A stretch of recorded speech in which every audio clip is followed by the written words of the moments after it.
Welcome to The Fan, folks, and I want to start this week with one of my favourite moments. I've ever had the thrill of calling in rugby league. It was round 18, 2015, Mount Smart Stadium in Auckland, the Warriors against the Melbourne Storm. A sensational try featuring an incredible piece of play by possibly the most unlikely of sources. Do you remember this? Last tackle it is. It'll come down 10 metres out from the line. Clean catch. Oh, what happened there?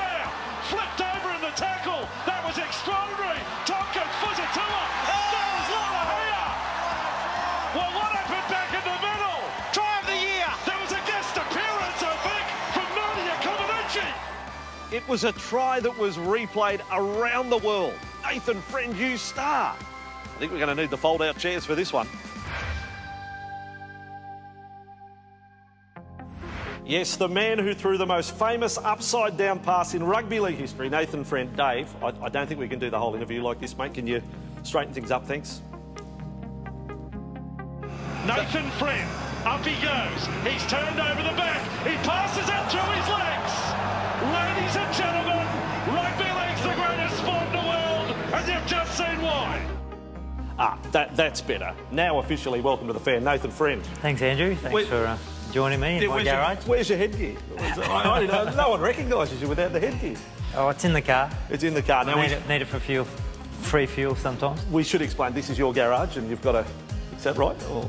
Yes, one of my garages, yeah. Oh, right. We'll see you next time. Well, tell us about work. Tell us about life after football. What you're doing?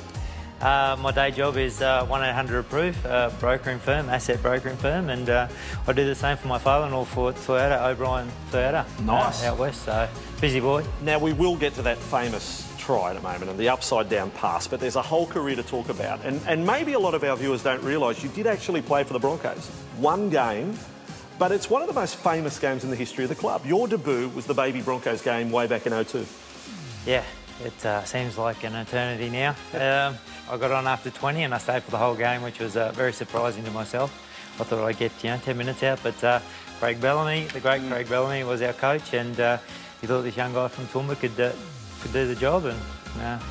Well, that was the start of the career. I should mention, you did actually get suspended after that first game too. Yeah, 2 incidents in the one tackle, spear tackle, then come down with the elbows. Thought I was playing club footy again. It happens. But so humble beginnings. The next stop in the NRL career is Melbourne, and you get to play a grand final, 2006. Tell us about that. Yeah, obviously Bellyache was assistant coach in Brisbane, and the great man took me down to Melbourne, and I loved my 4 years. Obviously rubbing shoulders with Cameron, and when I went there initially, I had Steve Kearney and Matty Guy and all the older guys with great heads on their shoulders, and great guidance from Craig. It was a great 4 years, and as you say, my last year, I'd already signed for the Gold Coast Titans in '07.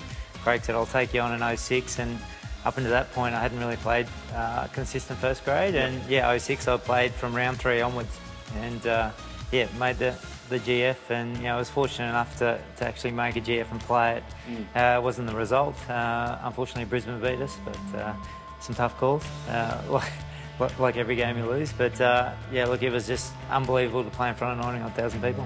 A little bit old school, I think I would say, and you had a good rivalry with Robbie Farrow. I can remember one night out there, Gold Coast and the Tigers at Campbelltown, a game I called where things got a bit heated. I think it was about 5 to go, and Robbie put a kick up, and the whole game I'd been pestering him on the last tackle, and he'd come to the scrum and he'd told me how I was a 9-ball, and he can understand why players in my team didn't like me, and I didn't say a word back to him, and went to the scrum, and I had a headgear on, and I just let in with the headgear, and I even had cushion on, but he still took to that, and started uppercutting each other, and it kind of exploded from there. That's when we were allowed to throw punches. Well, this is what we say. It's a different time, but we do still refer to it as the good old days. That's how it was played. All right, let's get to the big moment. Okay, now I've got to say, I said in my introduction, I did my nut. It's the most exciting try that I've ever had the honour or privilege of calling. How on earth did that happen?